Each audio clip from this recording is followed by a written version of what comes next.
learned from the Department of Veterans Affairs and from OMB.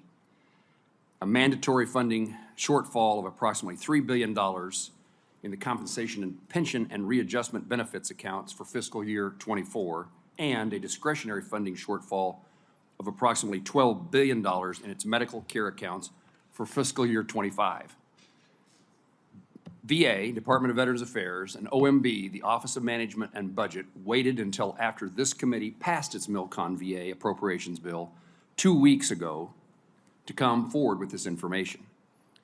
And only after this committee had acted on a bipartisan basis, to craft a funding deal based on overall spending caps enacted in the Fiscal Responsibility Act, and they are coming forward with an accurate budget to provide for our nation's veterans. So only after we did our work are we informed of this problem. And it could not, in my view, have been only then did the VA or OMB know these facts. We've had the Secretary, as the chairman of this committee would know, in front of our Committee on Veterans Affairs, and the testimony from him and from the department officials is they have sufficient funds to implement the PACT Act. This we have an obligation to our veterans. There's no one in this room and no one in the Committee on Veterans Affairs that believes otherwise. But the VA claims now that 7 million veterans and survivors are at risk of not receiving their benefit payments on October the 1st, a date in which there's very few days in which we will be here between now and then if Congress does not act before September the 20th. Under the current congressional schedule, it's only those few weeks between now and September 20th. As I said, I think we're all committed, I'm committed to making sure veterans and survivors do not suffer. But I think this is significant financial mismanagement and/or incompetence at the Department of Veterans Affairs.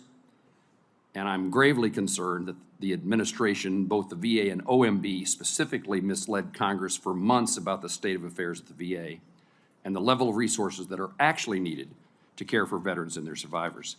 I just want to make certain that it's known this is unacceptable, and I hope to all of my colleagues, we have no choice but to address the issue, but we also ought not to leave unaddressed the issue of the ability of the Department of Veterans Affairs and OMB to tell us the truth in a timely manner. They need to be much more transparent and forthcoming. I'm the lead Republican on the Senate Veterans Affairs Committee. I hope that Senator Tester and I will be able to host and hold a hearing with Secretary McDonough and other VA leaders about this mess in coming weeks. As we proceed with funding the government in fiscal year 25, we all have another issue that presumably you could have dealt with had you known when you made the decisions about emergency spending and whether it was domestic or defense.